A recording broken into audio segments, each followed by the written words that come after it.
A frantic voice calls out to a massive estate, desperate to know if anyone is inside to hear their plea.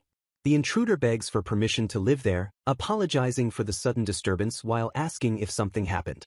Stella prepares for her tea session with Lord Alfred, reflecting on her role as Marquis Marble's eldest daughter and their 10-year engagement. She tries to discuss wedding dresses with Alfred, but he remains distant and uninterested despite her attempts to engage him with the catalogue. Leaving the room, Stella muses on the rarity of having a wedding dress tailored, trying to rationalize the interaction. She clutches her chest and convinces herself that Alfred simply prefers the specific style of dress she selected. Seeking comfort, Stella recalls the sound of her sister's voice praising her appearance and feels a moment of happiness. Her thoughts turn to Fiona, her beautiful half-sister and daughter of her father's second wife, who is a year younger than her. Today was supposed to be a private tea engagement with her fiancé, yet memories of her family intrude upon the moment. She remembers how her parents dote on the angel-like Fiona and how Alfred's voice overflowed with kindness when speaking to the younger girl. Fiona once admired Stella's elegant dress and asked if such attire would suit her, though Stella dismissed the concern as normal. Alfred laughs joyfully with Fiona, causing Stella to wonder if her sister is just a doll to them as they constantly make her new dresses. To Stella's shock, Alfred offers to gift Fiona a dress himself, claiming he completely understands her parents' desire to spoil her. Stella approaches the room with a tea cart, her arrival signaling an interruption to the conversation inside. As she announces her presence with an "excuse me," a sharp cracking sound pierces the air. Alfred and Fiona look up in surprise, and Fiona cries out for her sister in a panic. Flustered, Fiona stammers that Stella wasn't supposed to be there yet, trying to explain the situation. Alfred holds Fiona close, claiming she fell and he helped her up, while demanding Stella stop her accusations immediately. He coldly reprimands Stella, stating that getting angry over such trivial matters does not befit a proper lady.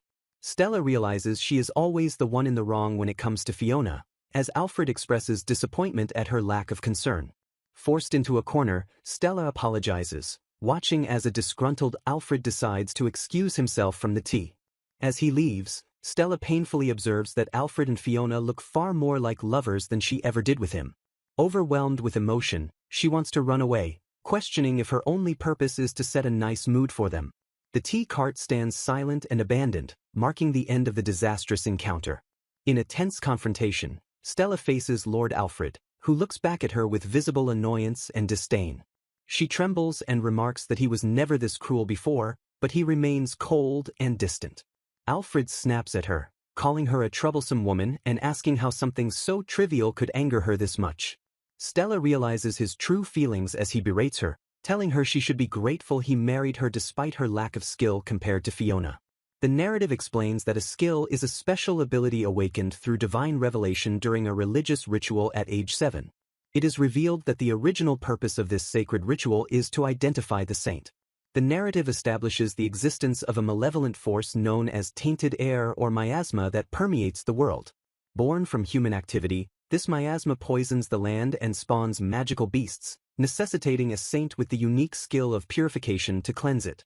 Stella laments that she was barred from the ritual, whereas Fiona was recognized as a quasi-saint due to her healing skill, rendering Stella's potential abilities insignificant in comparison. Crushed by the weight of Alfred's long-held resentment, Stella offers a trembling apology for the bitterness he has carried all this time. A tense silence hangs over the tea table as Stella sits opposite a cold and distant Alfred, the atmosphere thick with unspoken animosity. Alfred abruptly dismisses her attempt at conversation, stating there is no need for farewells, leaving Stella confused and hurt by his rejection. From her window, Stella watches solitary and heartbroken as Alfred departs the estate, the distance between them growing physically and emotionally. Her gaze falls upon the garden where Alfred immediately finds Fiona, his demeanor transforming instantly in her presence.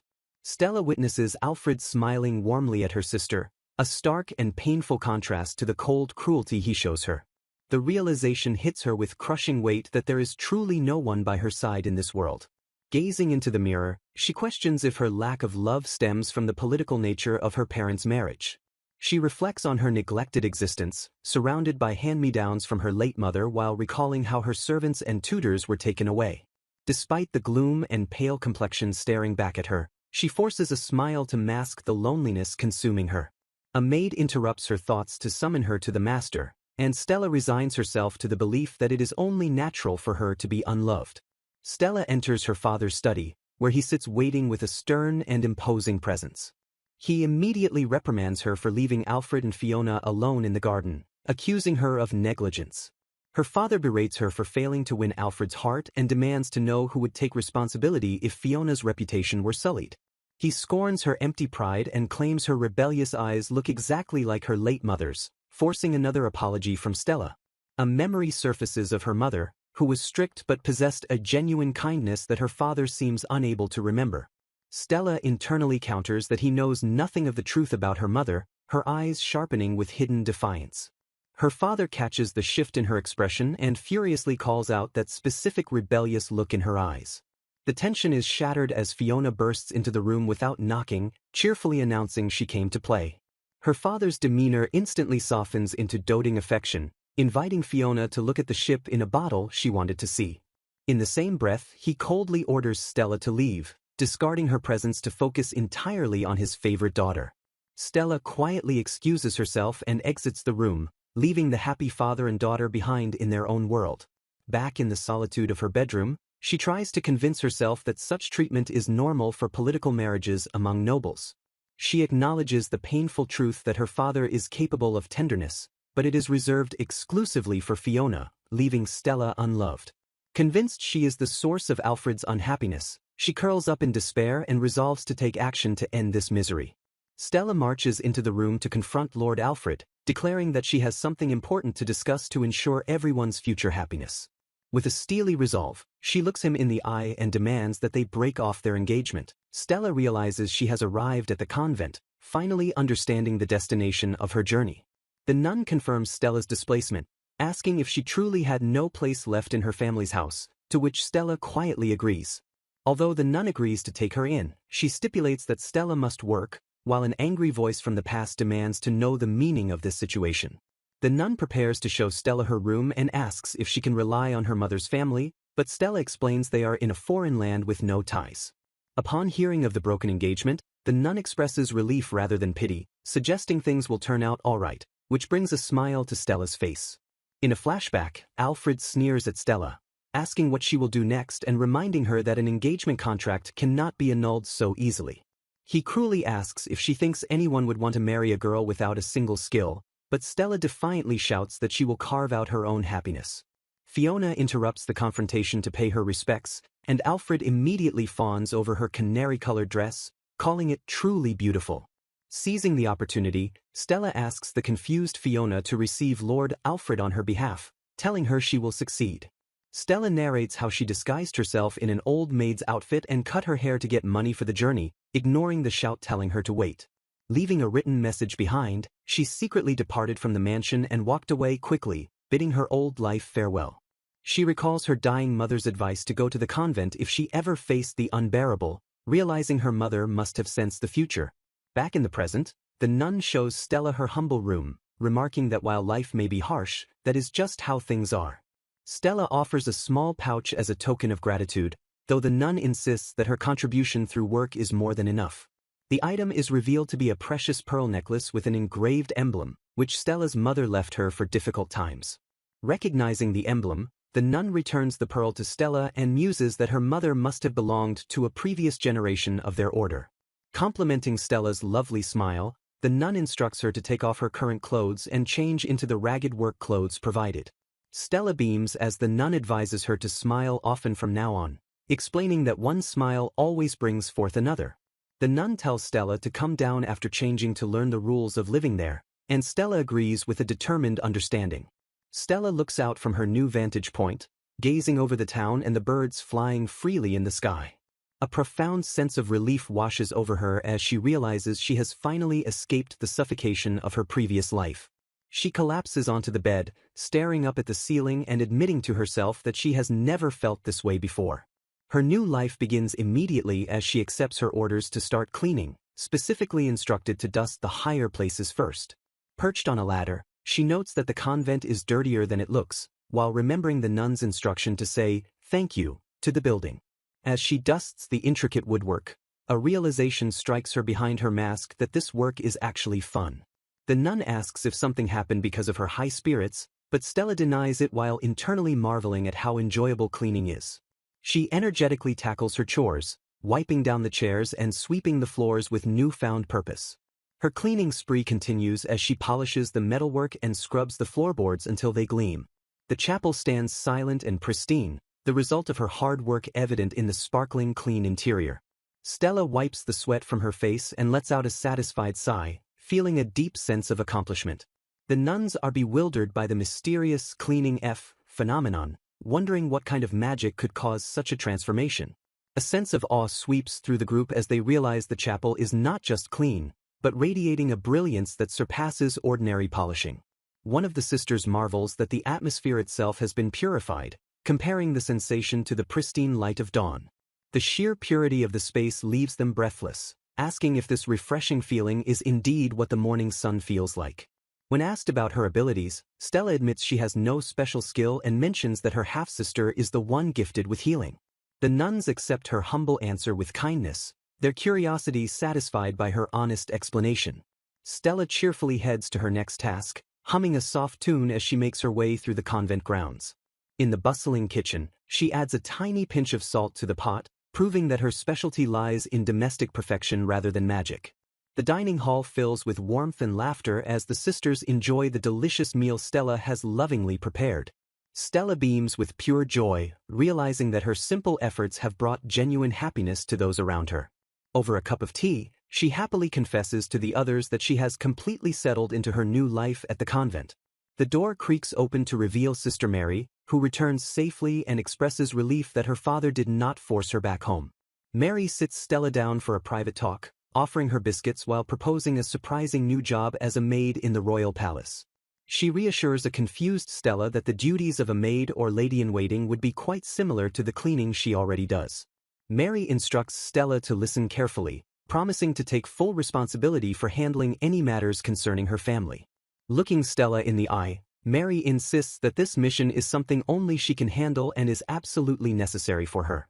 Stella accepts the heavy request with a determined smile, admitting it might be selfish but choosing to trust Mary's belief in her.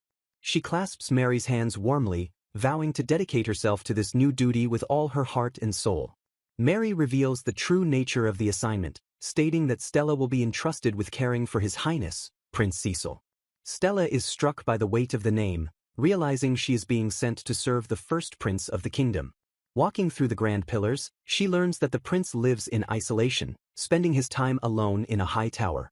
As she gazes up at the imposing structure, she senses the miasma thickening, becoming far denser here than anywhere else. She asks about the prince's current guardian and learns that the previous caretaker was actually an acquaintance of Sister Mary. A chill runs through her as she finds out the previous caretaker succumbed to the toxic miasma and is now in convalescence. Staring at the ominous castle, Stella realizes with sinking dread that she has been sent to a place of genuine danger. She questions how a prince can survive in such toxicity, theorizing that the palace itself might be drawing in the nation's miasma. A dark figure inside the room senses her arrival, asking if this is the new girl who has been sent to look after him. Prince Cecil sits cloaked in shadow with a cynical smirk, chillingly wondering how long this new caretaker will manage to last. The heavy door creaks open, signaling the beginning of a daunting new chapter for Stella. A seemingly endless void of darkness awaits behind the door, swallowing the light from the hallway. The accompanying staff recoil in fear, overwhelmed by the oppressive and suffocating dark aura that permeates the air. Despite the terrifying atmosphere, Sister Mary insists it is safe but urges them to leave quickly to avoid the miasma's effects. Mary introduces Stella to Prince Cecil, whose presence is shrouded in a blinding darkness that shocks the other observers. Stella bows into the void, unsure if anyone is even there, declaring it an honor to serve him. Mary gives her final instructions, warning Stella to speak up immediately if she feels unwell so a replacement can be found. The door closes, leaving Stella alone in the suffocating darkness as Mary departs with a silent prayer for her success. Adjusting her eyes to the gloom, Stella notes the poisonous aura is strong enough to spawn a beast and asks to open a window. A voice confirms his presence, and Stella clenches her fist in triumph, realizing he is actually there. She forces the window open against a powerful gust of wind, struggling to maintain her footing at the top of the tower. The prince speaks her name to confirm her identity, his voice cutting through the howling wind. He calmly points out that the wind has lifted her skirt, exposing her black stockings and garter to his view. Flustered and blushing, Stella frantically fixes her dress while the prince casually offers to move her luggage. She is baffled by his ability to see so clearly in this thick miasma, noticing for the first time that he is reading a book. Pushing aside her embarrassment, Stella decides that her first priority must be to clean this filthy place. She hauls heavy buckets and cleaning supplies up the stairs, panting from the physical exertion required to start the job. Wiping sweat from her brow, she formally asks the prince for permission to begin cleaning immediately. Stella internally marvels that despite his unjust imprisonment and harsh living conditions, the prince seems surprisingly normal. She dives into her work with explosive energy, scrubbing floors and surfaces with rapid, practiced movements. Dust motes dance in the air as she sweeps, her cleaning tools moving like extensions of her own body. Stella reflects that cleaning purifies the atmosphere and puts her mind at ease, comparing the feeling to her time at the convent. As the room begins to turn white and pristine, the prince asks in disbelief if she feels tired or faint from the aura. He reveals that previous maids couldn't even stand being in the waiting room, but Stella nonchalantly replies that she is perfectly fine. She admits to herself that the miasma might affect her one day, but for now, she brushes off the danger and continues working. Stella declares she will reduce the filth for his sake, observing that he is weak and can barely stand on his own. She realizes that no one could remain in good health while living amidst such a dense and toxic aura. With a final wipe of a sparkling clean surface, she lets out a breath of satisfaction, her task nearing completion. Stella turns with a radiant smile, proudly announcing to His Highness that she has finished cleaning the room. Prince Cecil looks up from the couch in genuine shock, his dark world suddenly pierced by clarity and light. Prince Cecil beams with genuine gratitude, marveling that this is the first time anyone has ever made the room this clean. Stella boldly asks for permission to cut his long hair, arguing that it must interfere with his daily life. The prince questions her need for scissors and whether he actually granted her permission to perform such a personal task. He hands her a blade with a warning that he can handle her if she proves to be a spy, though Stella questions his strength. Stella returns with her tools and finds him ready, surprised that he actually prepared himself for her grooming session.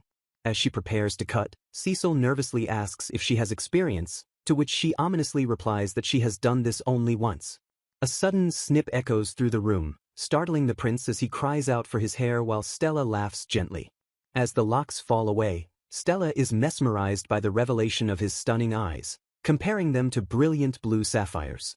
Cecil panics as she cuts off more than expected, but Stella reassures him she will shape it to the proper length despite his protests.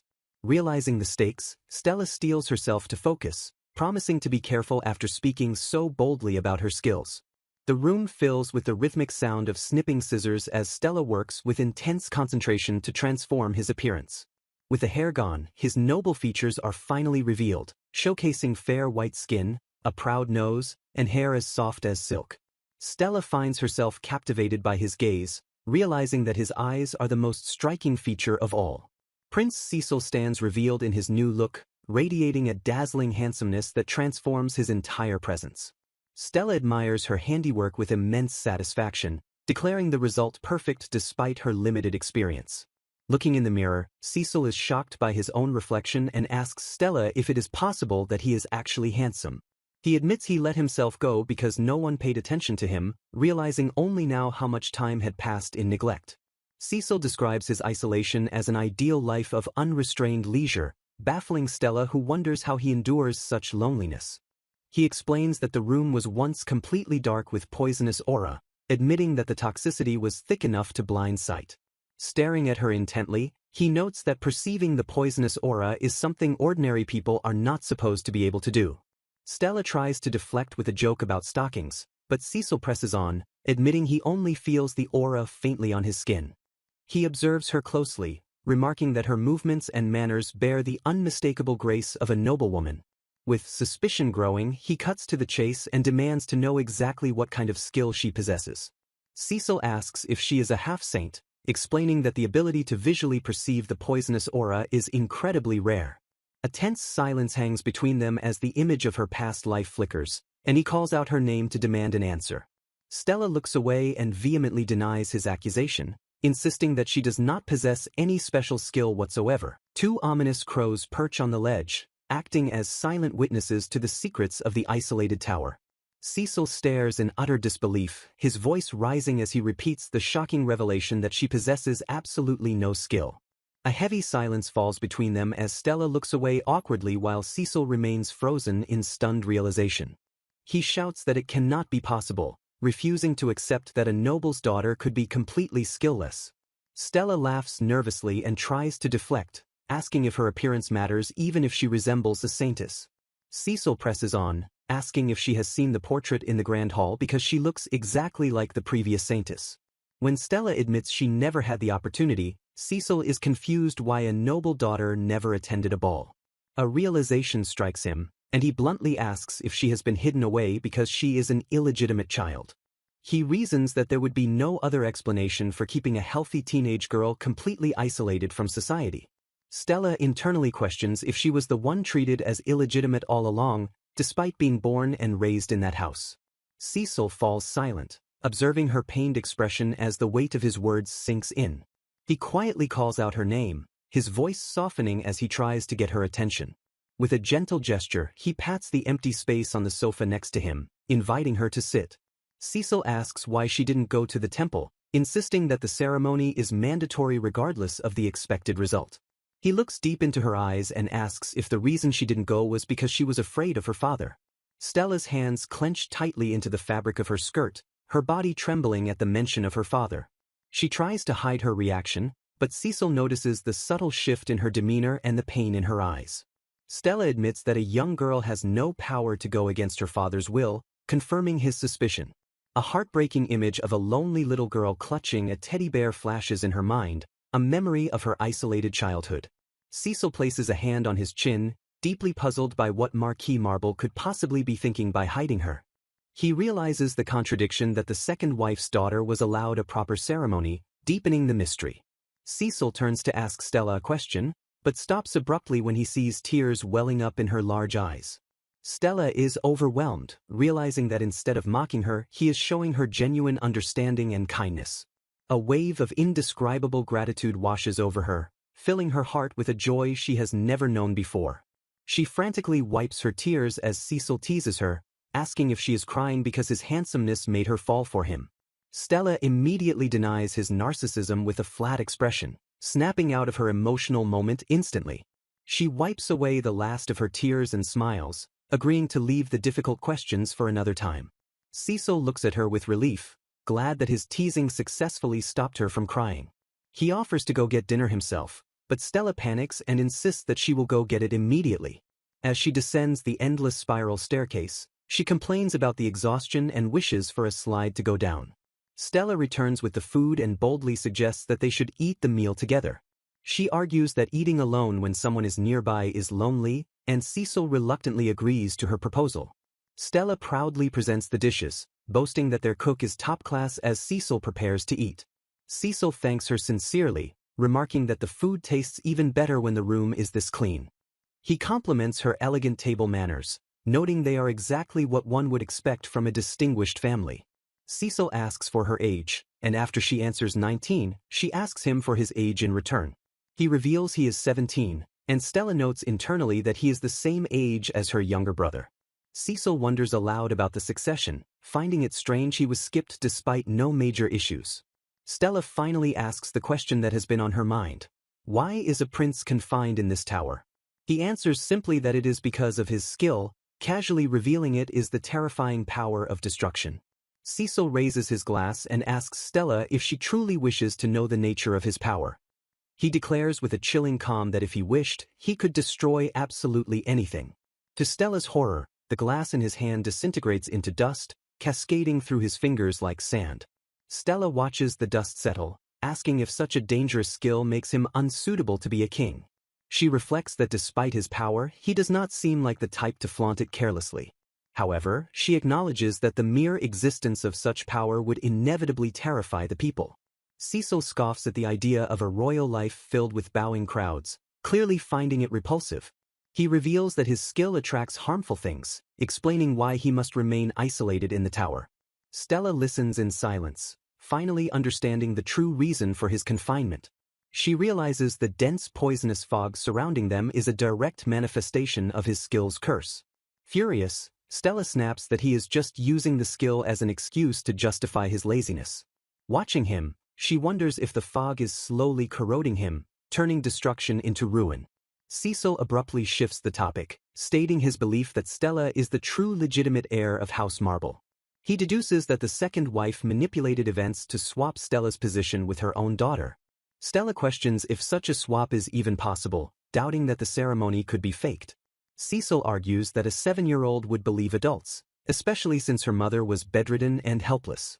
He questions how they fooled the relatives and staff, though the priests might have been easy to deceive. A realization strikes as Cecil notes that the servants were replaced right before the sister arrived.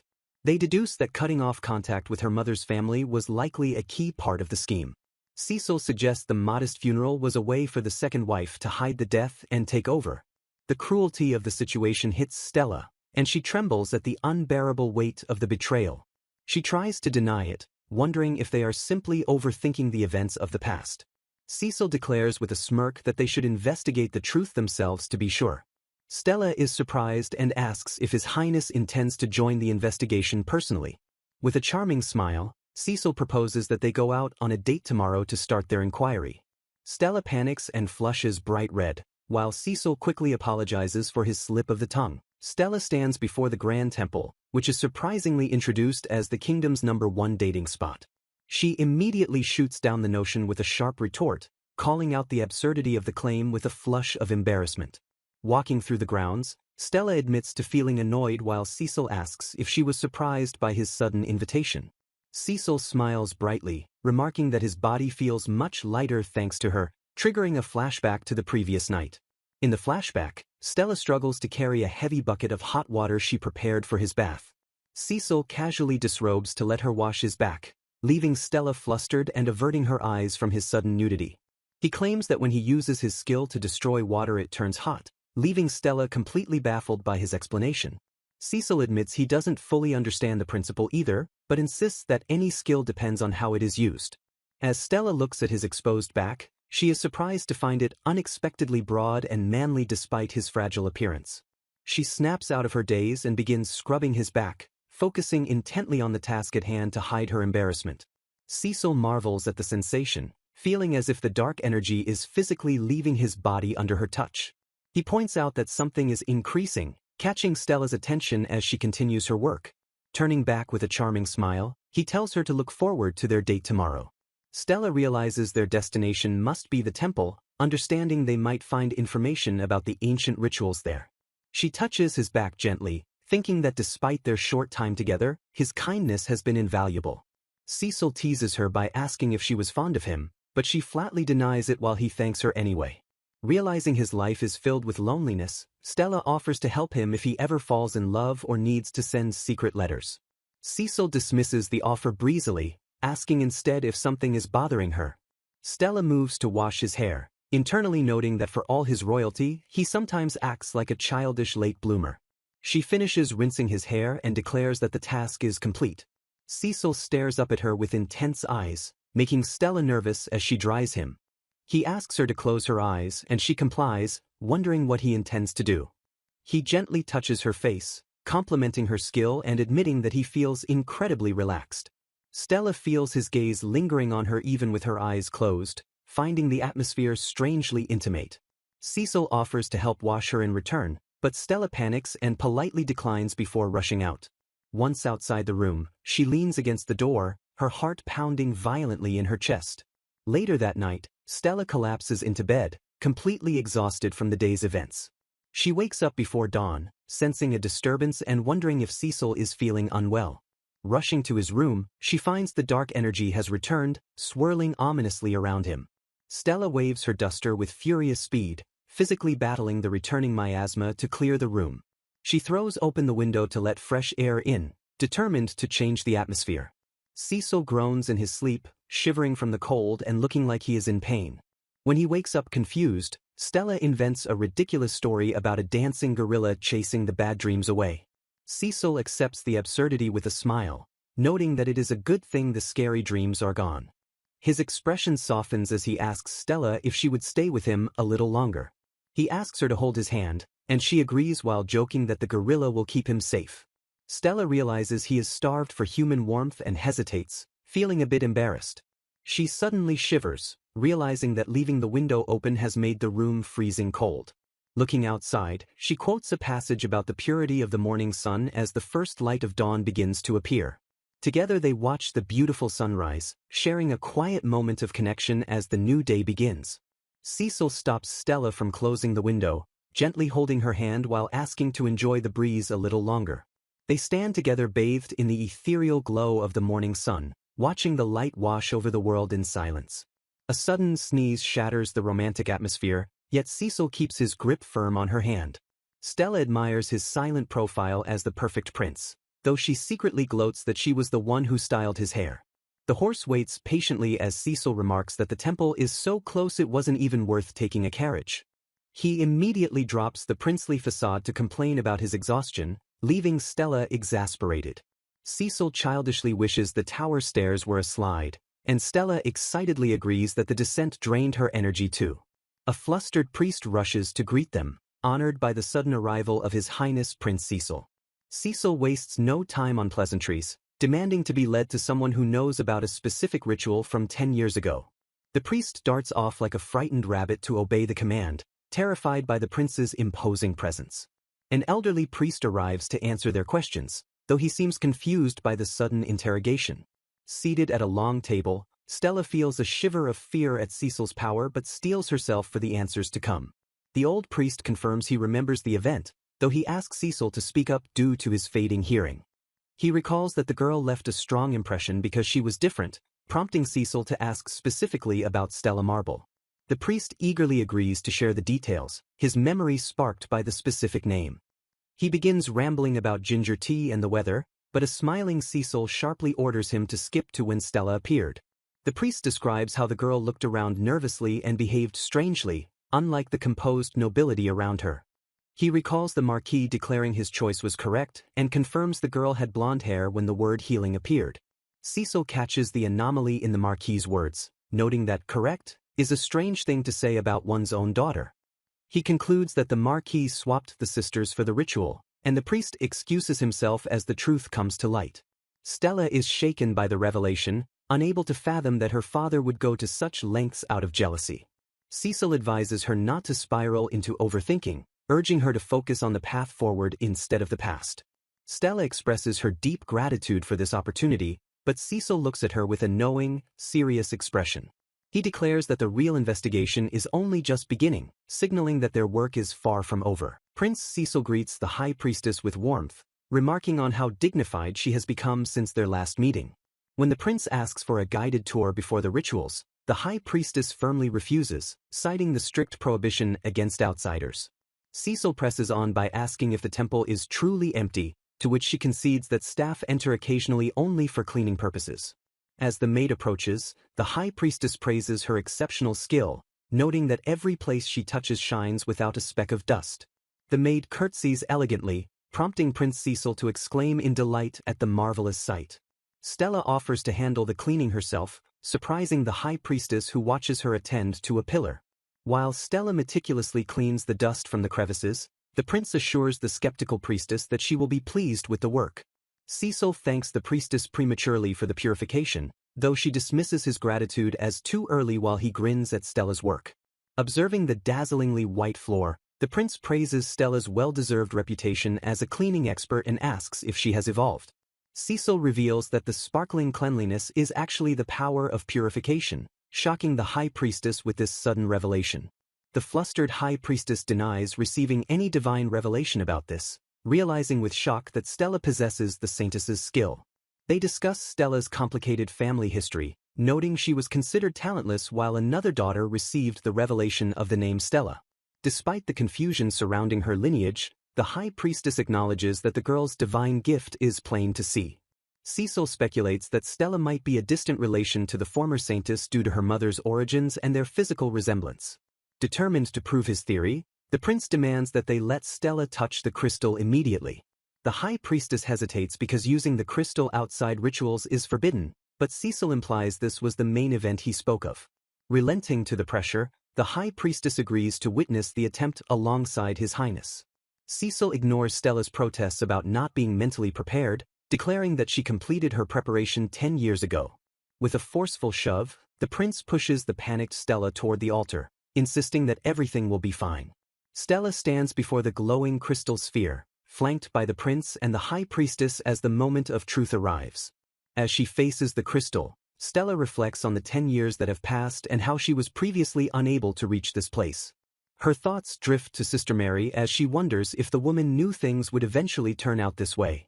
Prince Cecil watches with a confident smile, certain of the outcome, while the High Priestess observes with bated breath. The atmosphere shifts as ancient symbols begin to manifest in the air around the crystal. A blinding light erupts the moment Stella touches the artifact, overwhelming the senses of everyone in the room. Within the brilliant pillar of light, the distinct character for purification manifests clearly for all to see. In a memory from the past, a painter asks a young Lady Stella if she is satisfied with the portrait he has created. The young Stella demands alterations to make her skin whiter and eyes bigger, stressing the portrait's importance for an arranged marriage meeting. A maid interrupts the session to announce that Lord Alfred has come to visit, causing Stella to sigh in resignation. Stella complains about the tireless and shameless man, ordering her maid to tell him she is not there. The memory shifts to Alfred asking about her name, questioning if Stella is real or if she shares it with her sister, confusing her identity with Fiona. Stella's mother sternly reprimands her, insisting she must present herself by her baptismal name now that she is a young lady. The mother explains to the painter that Stella is a cherished family name borne by many girls, while Fiona was merely a childhood name. She warns terrifyingly that if a childhood name is revealed, both the speaker and bearer may fall into spiritual corruption and lose their sanity. The mother dismisses Alfred as a potential suitor, stating she will deal with him from now on and that he is not Stella's fiancé. Turning back to the painter, the mother commands him to create a portrait that truly befits Stella for her future husband to see. Young Stella accepts the directive with a heavy heart, resigning herself to the expectations placed upon the nobility. She muses on the life of the nobility, noting that despite the fine dresses and reverence, they are bound by burdensome customs like loveless marriages. Back in the temple, Prince Cecil is awestruck by the incredible light, proclaiming his desire to be bound to his true destiny. The word purification appears crystal clear within the light, confirming Stella's power beyond any doubt. The High Priestess declares that only Stella can cleanse the world of spiritual corruption and commands her to raise her head. Stella shrinks back in denial, stammering that she is not the savior they claim. Though admitting Stella's power is currently weak, the priestess prophesies that with time she will reach a level capable of purifying an entire kingdom. She warns that unchecked corruption ruins crops, exhausts human souls, and spawns endless disasters involving magical beasts. The priestess notes that Stella may not realize the immense damage yet due to her past life. The absence of a saintess has been a great problem for years because corruption does not disappear on its own. Prince Cecil steps forward to intervene, addressing the maid directly with a firm resolve. He proclaims to Stella that she is the one the whole world has been waiting for. The revelation strikes Stella like a physical blow, leaving her breathless as she repeats the title of saintess. Cecil suddenly realizes the priests have gathered outside due to the light that just appeared. He curses his lack of preparation, wondering how to explain the commotion he caused. Fearing a disaster if his family finds out, Cecil knows they must tread carefully given Stella's complicated background. He reflects that while the result was remarkable, using the crystal on their own decision was risky. Caught in a bind, the prince frantically wonders what course of action to take next. He resolves to take the blame himself to protect them from scrutiny. Relying on his status as the first prince, he reasons that most transgressions will be forgiven if he simply apologizes. Cecil concocts a plan to claim he touched the crystal by accident and it lit up for some unknown reason, laughing nervously at the absurdity. Suddenly, a blinding pillar of light erupts from the temple again, visible to all outside. The High Priestess is baffled that the crystal responded to the prince, who screams in shock as it lights up again upon his touch. He recoils, startled by the impossible reaction from the artifact. The High Priest bursts in, demanding to know why Prince Cecil and the others are in the ritual hall. Cecil attempts to explain the situation, but the High Priest cuts him off to ask what exactly that light was. Adopting a feigned innocence, Cecil strikes a silly pose and claims he just touched it and it lit up, offering a cheeky apology. After enduring a scolding, the The group manages to avoid a deep investigation thanks to the High Priestess's cover story. Back in safety, Stella admits she cannot organize her thoughts after the chaotic events, while Cecil slumps exhausted at the table. Stella hesitantly asks the prince if he is curious, pointing out the mystery of why the crystal lit up when he touched it. Cecil muses on whether skills can increase, revealing that words appeared in his mind confirming he gained a new skill. He demonstrates the power of destruction, causing a chess piece to crumble into dust before their eyes. The fine particles of the destroyed object float in the air as he prepares the next phase of his power. With a word, he invokes reconstruction, revealing his new ability to restore what was destroyed. A recap of the previous events highlights Cecil awakening to the skill of reconstruction and Stella discovering her power of purification. Cecil tests his newfound ability on a chess piece, causing it to vanish and reappear as imaginary cameras capture the miracle from every angle. Stella watches in dazzling amazement, her eyes wide as she praises the prince's incredible new power. To demonstrate further, Cecil crushes an apple with destruction before instantly restoring it to its original form with reconstruction. Overwhelmed with excitement, the prince declares his desire to level up quickly, nearly crying from the sheer potential of his abilities. He explains to the confused maid that skills evolve with practice and points out the specific mark that appears next to a skill. A sudden realization hits the prince that he might actually possess two distinct skills instead of just one. Cecil deduces that since skills usually require a temple visit, the cleaning ability must have been a skill Stella possessed all along. Stella pulls out a crystal necklace, realizing this keepsake must be the source of her latent power. She surmises her mother made her touch it indirectly as a hidden trump card, confirming it functions just like the temple's crystal. Cecil gently offers to put the necklace on her, instructing her to lift her hair so he can fasten the clasp. In a tender moment, the prince fastens the necklace while Stella stands still, acutely aware of his proximity. Stella blushes furiously, unable to turn around as her heart races from the intimacy of the moment. Meanwhile, at the marble estate, Stella's father and stepmother argue about bringing her back to hide their secrets. The stepmother scoffs at Stella running away, calling the girl completely irresponsible for leaving home without thinking of the consequences. They agree that despite being illegitimate, she is still a noble's daughter and must be controlled to ensure the substitution is never discovered. Upon learning she is no longer at the convent, the stepmother demands an immediate investigation to track her down. The father wonders if this rebellious behavior is the influence of his former wife, who also dared to break an engagement on her own. Dismissing the thought with a cold look, he decides there is no way to know the truth now. Back in the room, Cecil snaps Stella out of her daze to resume their serious conversation about her family's fate. He bluntly asks if she wants to punish them for their actions or simply pretend she saw nothing. Stella admits she hasn't decided on revenge yet, as her priority is uncovering the truth about her mother first. She questions if her stepmother usurped her mother's place and if her mother really died of illness, desperate for the truth. Though she cannot forgive them, Stella admits she hasn't gone so far as to wish for their total destruction. Cecil validates her feelings but presses to know if she truly wishes to see them ruined. After some thought, Stella proposes living as a stranger to them, effectively cutting ties completely. Cecil agrees with a sigh, accepting her decision to remain a stranger to her own family. Suddenly, the prince's expression shifts as he notices something amiss with Stella. Stella looks at him in confusion, unaware of the dark energy gathering around her. Cecil focuses intensely, trying to identify the strange phenomenon he is witnessing. He realizes with shock that a dark miasma is clinging ominously to Stella's shoulder. Cecil explains that miasma is the essence of hatred and sorrow, born from pent-up negative emotions. He warns that when one suffers, this darkness clings to the person who reaches out to help them. Just as Cecil tries to explain the danger, Stella suddenly unleashes a purifying strike directly at him. Stella cheers that she succeeded in cleansing the miasma, while Cecil reels from the unexpected physical blow. She apologizes for hitting a sensitive spot, while Cecil sarcastically asks if he is dealing with a demon. When Stella proudly claims she is a saintess, Cecil snaps at her to stop the nonsense. The prince questions what kind of saintess uses deadly strikes, finding her sudden violence incredibly suspicious. Stella bows deeply, thanking Cecil as her savior for helping her discover her mother's truth and her own powers.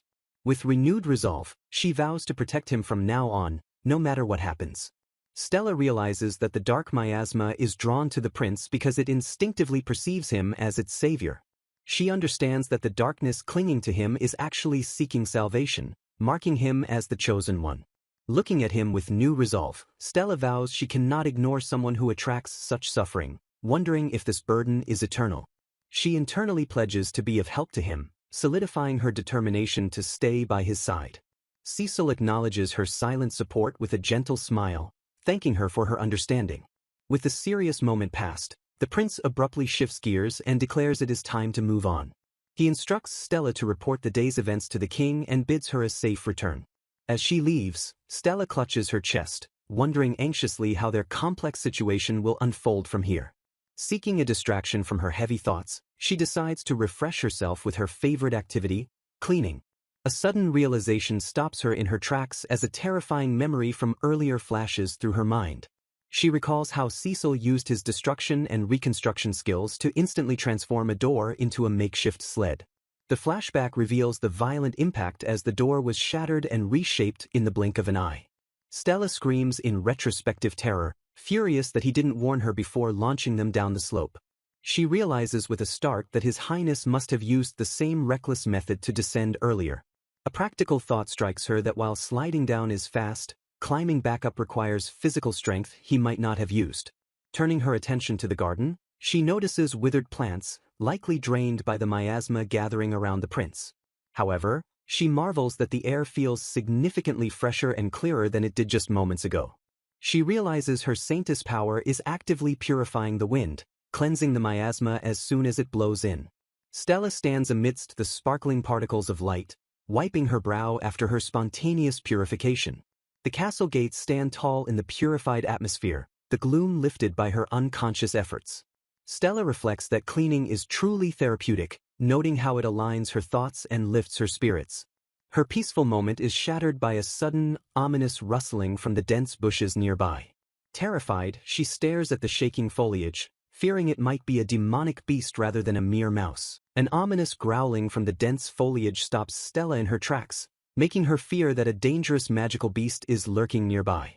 A small, dark creature suddenly leaps from the bushes with a cry, causing the startled Stella to scream and recoil in terror. Regaining her composure, Stella stares at the spot where the creature landed, her heart still racing from the sudden fright. Acting on instinct, she snatches the creature up in her hands, only to immediately panic about what she should actually do with it.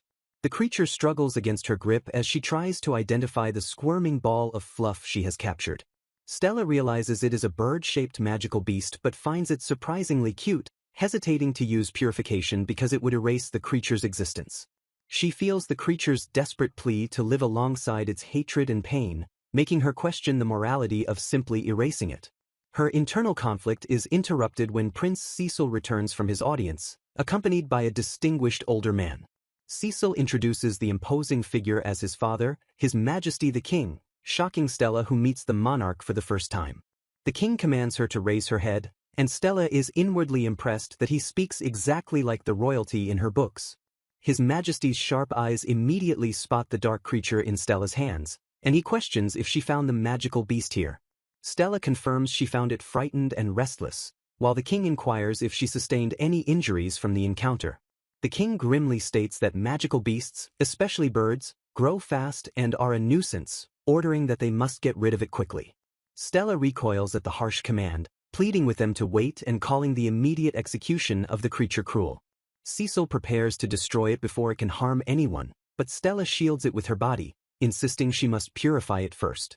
Suddenly, the king screams for them to stop, his face flushed with emotion as he declares the act way too cruel. He tackles Cecil to save the beast, arguing that the little one hasn't done anything evil yet, while Cecil struggles to get free. Cecil reveals his father's obsession with cute creatures, but reminds him that raising a magical beast as a pet is strictly forbidden. Stella watches the chaotic family dispute and asks if there is truly any way to save the creature, empathizing with the king's feelings. A silent understanding passes between Stella and Cecil as they lock eyes, formulating a desperate plan to save the beast. Cecil grabs the bird while Stella prepares her magic, instructing her to signal him the moment she begins. He explains the risky gamble: she will purify the corruption, and he will attempt to reshape the magical beast's essence before it vanishes. Stella feels a sudden heaviness in her body as she thanks the prince and prepares to unleash her power. With a focused prayer, Stella casts purification, enveloping the dark creature in a blinding light. The moment the light hits, Cecil activates reconstruction, weaving his magic into the purifying energy to reshape the creature's form. Intense energy swirls around them as the two opposing forces of purification and reconstruction collide and merge. The king and Stella watch with bated breath as the light fades, waiting to see if their reckless experiment succeeded. A small, round, white bird sits peacefully in Cecil's hands, prompting Stella to ask hesitantly if it worked. The king bursts into tears of joy, calling it a miraculous event, while Stella beams with happiness that they managed to save it. They decide to name the bird Kisaran Basanran, after a fairy from children's stories, though Cecil thinks the name is too long. They agree to shorten it to Ranran, for ease, and the king looks delighted by the new name. Cecil critiques his father's poor vocabulary, but the name Ranran is officially adopted for the new pet. Exhausted by the magical exertion and emotional roller coaster, the group decides to return to the room to organize their thoughts. Back in the safety of the room, the king addresses Stella formally, acknowledging that he has heard everything from Cecil. He confirms she is undoubtedly the saintess but instructs her to remain in hiding while they secretly investigate her family situation. The king asks Stella to continue accompanying Cecil, warning her that his son is foolish and troublesome, but she accepts with pleasure. He strictly warns Cecil that his second skill must never be known to anyone, agreeing to treat the temple incident as a special exception. The conversation is interrupted when Ranran wakes up, revealing beautiful blue eyes that captivate the king. Stella notes how strange it is for a magical beast to transform, as books only speak of erasure through purification, not rebirth. Cecil suggests that by combining their powers of purification and reconstruction, they might be able to save more magical beasts in the future. Ranran mimics human speech in a high-pitched squeak, thanking Cecil to the utter shock of the prince.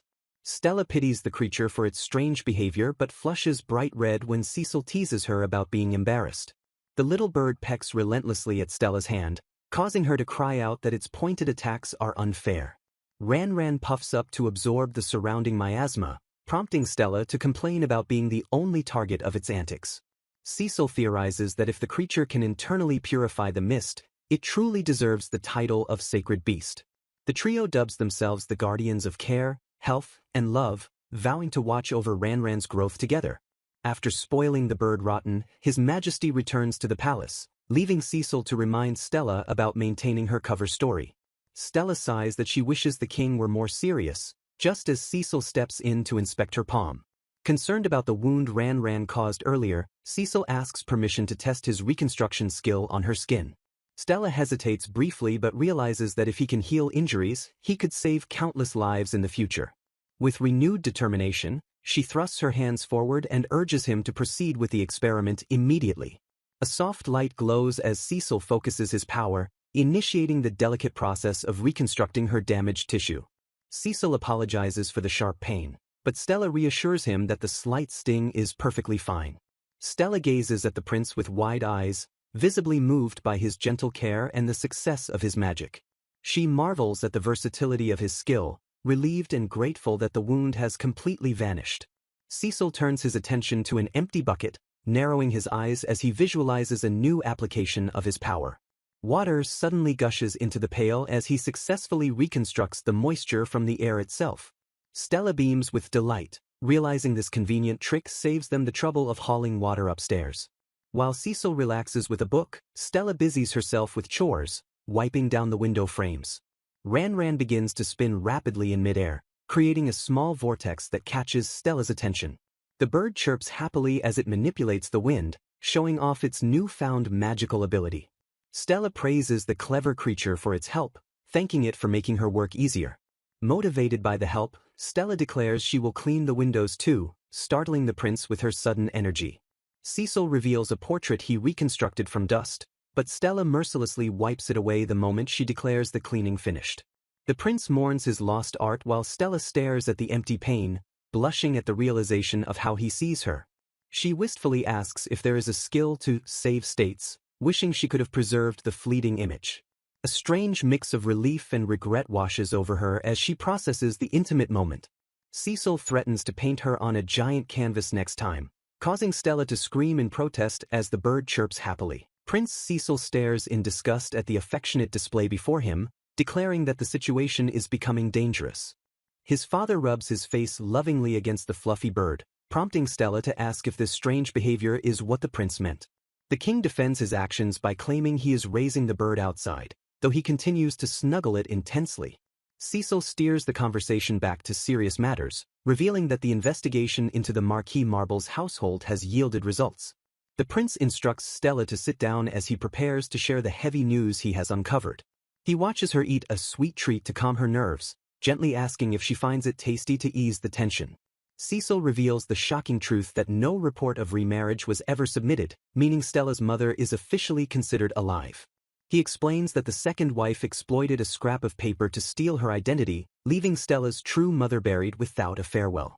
The imposter wife claims illness to avoid public appearances, ensuring that her switch remains undiscovered by the court. Meanwhile, the illegitimate daughter attends social gatherings under Stella's name, using her resemblance to the Marquis to avoid suspicion. Stella is confused by this revelation, recalling the rumors that she supposedly hasn't appeared in society since childhood. A sudden realization hits her that since few people saw her as a child, the switch would easily go unnoticed. Cecil details the second wife's background as a former dancer of commoner origins, dismissing the theory that she is a spy. Stella shudders at the frightening thought that the woman destroyed her family simply because she wanted a better life. Seeing her distress, Cecil gently pats her shoulder to offer silent comfort as she processes the betrayal. He deduces that the Marquis is trapped in his own web of lies, sending fake letters to Stella's grandfather to maintain the ruse.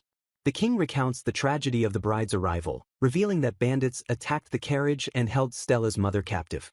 He explains that the Marquis suspected his new wife's chastity due to the incident, casting a shadow over Stella's birth. Stella spirals into self-doubt, wondering if her illegitimate status is the reason she has never been loved. Unable to bear her pain, Cecil interrupts his father and demands that they stop the story immediately. The king offers to use his appraisal skill to verify their blood ties but assures Stella that she is dear to them regardless of the truth. With the heavy conversation concluded for now, Cecil suggests they return to their quarters to rest. Back in the room, Stella stands motionless as the weight of the revelation crashes down on her. She whispers that it would have been better if she had never been born, prompting a worried shout from Cecil. As Stella collapses, Cecil rushes forward and presses the fluffy bird against her face to snap her out of the panic. Stella blinks in confusion as the soft, warm sensation of the bird against her nose grounds her back to reality. The bird chirps happily while being squished, its fluffy presence serving as an unexpected comfort. A genuine laugh escapes Stella's lips, breaking the suffocating tension of her earlier despair. She realizes she is not alone and thanks the prince, acknowledging the kindness of those who support her. Cecil gently wipes the tears from her eyes, chiding her for her pessimistic thoughts about her own existence.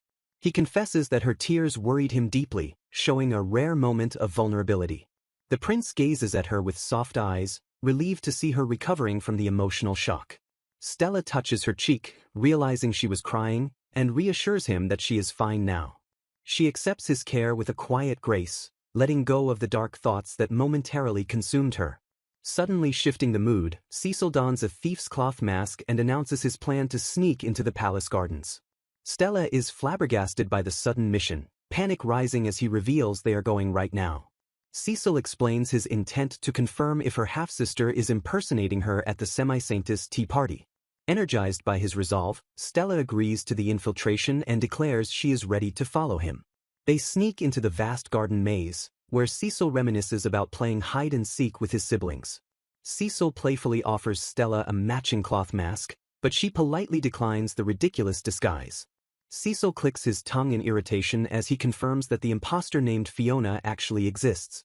Marcelina, the leader of the group, invites the other noble ladies to share reports on their activities as semi-saintesses. A lady named Kelly steps forward to report that she created healing potions and donated them to the kingdom's knights.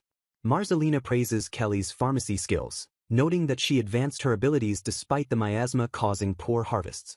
Jennifer speaks next, explaining how she used her weather reading skill to improve the irrigation system in Ammon County. Cecil muses on the unfairness of the world, noting that while some commoners have skills, noble girls who possess them receive special treatment. Marcelina turns her sharp gaze to the imposter and demands to know what achievements Lady Stella has to report. After a heavy silence, Fiona quietly claims that she simply gave her tired father some rest and healing. Stella is stunned by the failure of an answer, while Cecil sarcastically remarks on how wonderful it is. Marcelina mocks the impostor, asking if that is truly all she possesses despite being the descendant of a great saintess. Fiona trembles in fear, causing Cecil to whisper to Stella and ask what exactly is wrong with this picture.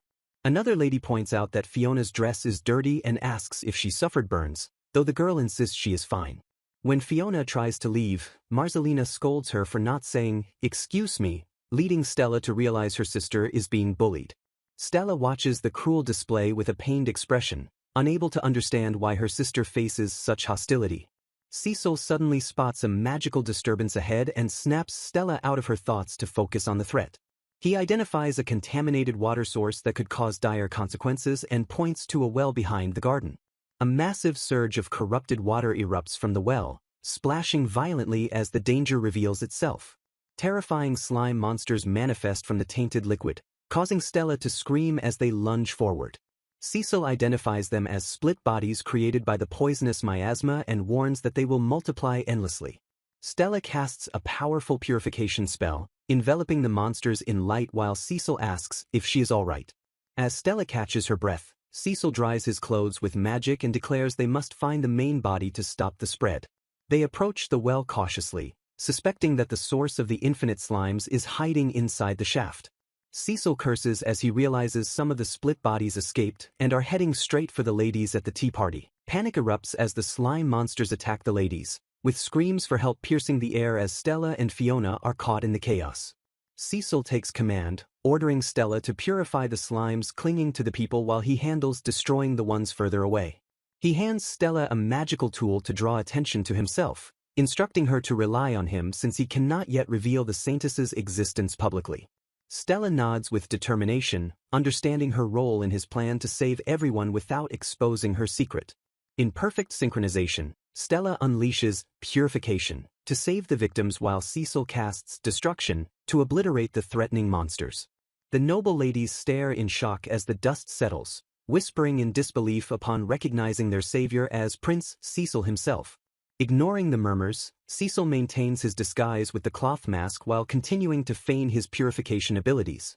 He moves with lightning speed to secure the area, ensuring no threats remain near the terrified guests. Cecil confirms that Fiona is unharmed, and Stella clasps her hands in relief seeing her sister is safe from the attack. When the ladies attempt to thank him, Cecil brushes off their gratitude and charmingly tells them to resume their tea party. Cecil and Stella retreat to the shadows, deducing that the main body wasn't at the party and must be hiding in the well. Returning to the source, they discover a massive, pulsating slime blocking the well, confirming Cecil's suspicion. Cecil formulates a plan to destroy the slime's body to expose its core stone, which Stella must then purify to stop the regeneration. Focusing his magic, the prince targets only the slime surrounding the core to avoid damaging the stone itself. With a surgical blast, he shatters the slime's outer layer, exposing the dark core hidden within the gelatinous mass. To his surprise, the core reacts with incredible speed and attempts to escape before they can strike. A sudden chill fills the air as Cecil reacts instinctively to the fleeing core's movement. He reveals that he froze the slime by breaking apart the surrounding particles to lower the temperature instantly. Stella watches in awe as the prince creates an opening, thinking that this man truly can do anything he sets his mind to. Seeing the core immobilized by the ice, Cecil signals Stella that the moment to strike is now. Just as Stella purifies the corruption, Cecil casts Reconstruction to reshape the remaining essence before it fades. The light fades to reveal a purified, glowing object, and Stella breathes a sigh of relief at their success. The object shifts form, taking on the appearance of a small, cute dog-like creature instead of a mere stone. Stella reaches out to touch it but recoils from the freezing cold, prompting Cecil to apologize frantically for forgetting to thaw it. After warming up the creature, Cecil purifies the inside of the well to ensure no corruption remains. He bashfully admits to Stella that he overdid it because he wanted to look cool in front of her. Stella giggles and reassures him that he was incredibly reliable, making the prince blush at her honest praise. They look at the new slime creature and realize they must hide it to smuggle it out of the palace grounds. In a bold move, Stella lifts her skirt and tells the creature to hide underneath, shocking the prince with her lack of hesitation. Cecil stares in utter confusion, unsure how to react to her hiding a magical beast in such a scandalous place. Their escape is interrupted when they run straight into the king, who greets his son with a knowing look. The king notices Stella's presence and remarks that it is rare for Cecil to visit him so spontaneously. Cecil frantically asks his father to lend them the private hot bath, trying to explain this situation under Stella's skirt without being explicit. Stella marvels at the grandeur of the royal palace as they head to the bath, while Cecil reminds her to keep the creature hidden.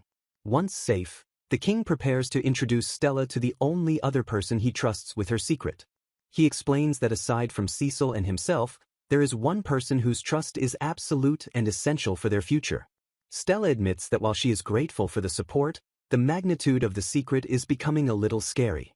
A knock at the door interrupts them, and a dignified voice asks permission to enter the room.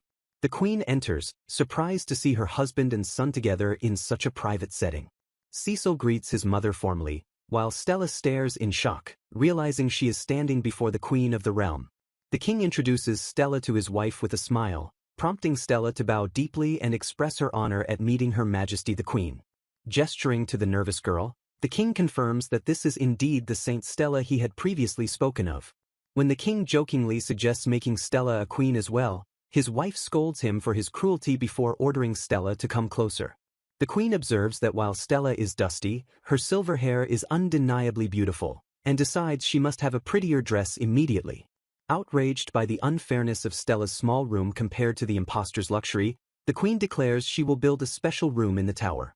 Cecil attempts to make a request, but the queen interrupts him, suddenly noticing that Stella's clothes are uncomfortably damp. Realizing the men left Stella to fight a beast alone, get soaked, and then freeze, the queen explodes in a fury at the incompetence of the male lineage. Ignoring their weak excuses, the queen commands Stella to go immediately and warm herself in the freshly filled bath. The queen beams with a radiant, terrifyingly kind smile, insisting that Stella must not be shy about accepting the luxury. Stella steps into the bathroom and stands awestruck by the sparkling, opulent interior that awaits her. She stares at the steaming water filled with rose petals, overwhelmed by the sheer beauty of the royal bath. A voice asks for her opinion on the favorite spot, and Stella admits with a smile that it has been too long since she soaked in hot water. A sudden sound startles Stella, breaking her moment of peaceful admiration. The queen offers to help her undress to bond without barriers, then casually suggests they bathe together to seize the opportunity. Stella retreats in embarrassment, but the queen advances relentlessly, insisting that there is no need for shyness between them. A massive slime suddenly erupts from beneath Stella's clothes, shocking her as she questions if she can really handle this herself. The queen screams in terror as the slime expands rapidly, filling the space with its gelatinous form. Outside the door, the king and Cecil listen to the commotion, dismissing the noise as merely lively women's conversation. The king hands Cecil a marriage proposal file, and while Cecil is confused, the king casually asks about the slime they left behind. Cecil opens the file to see Stella Marble, but notes the photo looks different, while the king muses on the novelty of the proposal. Realizing he saw this girl at the tea party, Cecil is corrected by the king, who explains the file is actually for the younger sister. The king warns that more proposals will come but assures Cecil he has no intention of handing him over to the Marble family. Cecil declares with absolute certainty that he already has a chosen person in his heart. Teasing his son, the king points out that Cecil's face lit up with joy when he first thought the proposal was from his Stella. Flustered and panicked, Cecil frantically begs his father never to mention this misunderstanding to Stella. Elsewhere, Fiona recounts her fated encounter to her father, describing how Prince Cecil bravely appeared to defeat the magical beast. Convinced it is destiny, Fiona vows with fiery determination that she will definitely marry the man who saved her. Stella apologizes for the chaos in the bath, while the queen sighs that it was a tough situation. The queen admits she momentarily forgot about the slime, which is now floating peacefully in the water. She notes that she has never heard of taming a magical beast, but finds the novelty amusing. The queen reminisces about Stella's mother, recalling a beautiful and enchanting lady she met on her wedding day. Stella is surprised to learn she resembles her mother, but the queen clarifies she is a blend of her mother and the former saint. The queen observes that while the atmosphere is different, the similarity between them is undeniable. Stella expresses her happiness, confessing she always thought she was too plain compared to her radiant mother. The queen declares that if the mother was the sun, Stella is the moon, advising her to have more confidence despite her fragile heart. She questions why Stella intends to listen to the king's orders to remain calm, suggesting she is only doing it to spare Cecil from trouble. The queen firmly states that if Stella were merely a noble daughter it would be enough, but she is no longer just that. She warns that if Stella continues to only monitor the situation, the state will inevitably use her as a pretext for war. The queen explains the cold reality that the state will control her purification powers, deciding which lands are saved and which are abandoned. She asserts that powerful forces are naturally exploited, admitting she would use Stella as a tool without hesitation if she owned her. Stella realizes the gravity of the situation, understanding that leaving her power in others' hands means serving the state rather than the world. The queen lectures that holding power without personal will makes one a mere tool, regardless of noble intentions to work for others. Stella accepts the harsh truth, acknowledging that responsibility is exactly what she currently lacks. The queen probes deeper, asking if there is something Stella wants to do for herself rather than for someone else. She suggests that for now, choosing to act for the person who cared for her is fitting since Stella is young and knows only a narrow world. The queen declares that a wide world suits a saint, and Stella agrees with a solemn expression. Stella feels a sense of wonder, as if a vast new world is opening up before her just by speaking with Her Majesty. She wonders if the queen is subtly telling her to turn away from political power and live freely. Stella recalls her childhood dreams fueled by stories of mermaids and saints who saved people from gloom. She vows not to betray her childish self, desiring to see the kind and beautiful world she believed in. The queen agrees, noting that if a saint chose when to purify based on state interests, the magic would lose its brilliance. She proposes that after the social season, Stella should visit the ruined areas to see how commoners live, assigning Cecil as her guard. The queen frames it as a good opportunity for the idle prince to gain experience, though Stella worries about his safety. Stella accepts the offer with gratitude, understanding the importance of gaining knowledge about the world's reality. The queen advises her to observe carefully before suggesting they finally get out of the warm bath. As a token of thanks, Stella offers to clean the bath and uses her magic to scrub it instantly. The queen agrees to let her handle it, stepping aside to watch the unique display of gratitude. Stella finishes the cleaning in record time, and the queen hands her a dress to wear for the moment. The queen marvels at the slime's ability to control the water, finding the creature's utility amazing. She jokes that the title, Leader of Magical Beasts, might suit Stella better than her current one. Stella changes into the gorgeous dress provided by the queen, who explains her new uniform isn't ready yet. Staring in the mirror, Stella asks if she really looks the part, while the queen confirms she looks exactly like the saint from Tales. They return to the waiting men, and the queen presents Stella in the cherished old dress. The queen claims Stella creates a completely different atmosphere in the dress and asks Cecil for his agreement. Cecil is struck speechless, blushing furiously while his parents watch his reaction with amusement. To save the flustered prince, Stella hurriedly changes the subject by pointing out a spot with dark energy. The king asks where the energy is, and Stella points towards a specific location in the room. A mysterious stone suddenly appears in the room, prompting the king to question the origin of the ominous object. Cecil identifies the item as a malice stone that generates corruption if left unchecked, noting it resembles a magical beast's core. Suspecting a trap, Cecil declares they must immediately search the palace, starting with Crown Prince Benedict's room. The group rushes down the hallway as Cecil explains that Benny, the Crown Prince, should have just returned from falcon hunting. Cecil abruptly stops in the middle of the crisis to tell Stella she looks like a goddess, claiming his patience has reached its limit. Stella blushes and thanks him for the compliment before they resume their urgent dash to the prince's chambers. Prince Benedict greets his family with surprise, exclaiming in shock at seeing his mother and older brother, Cecil, together. His attention snaps to the massive ball of fluff on Cecil's arm, and he demands to know who the little miss and the creature are. Cecil introduces Stella and explains that the bird is named Ran, causing an awkward reunion between the brothers. Benedict insists the creature is his hunting falcon, but Cecil ruthlessly argues that the round blob looks more edible than flyable. Ran chirps and reveals its face, shocking Benedict with its fluffiness and causing him to blush at the cuteness. Cecil decides they need privacy and orders Benedict's servant, Dewey, to leave the room immediately.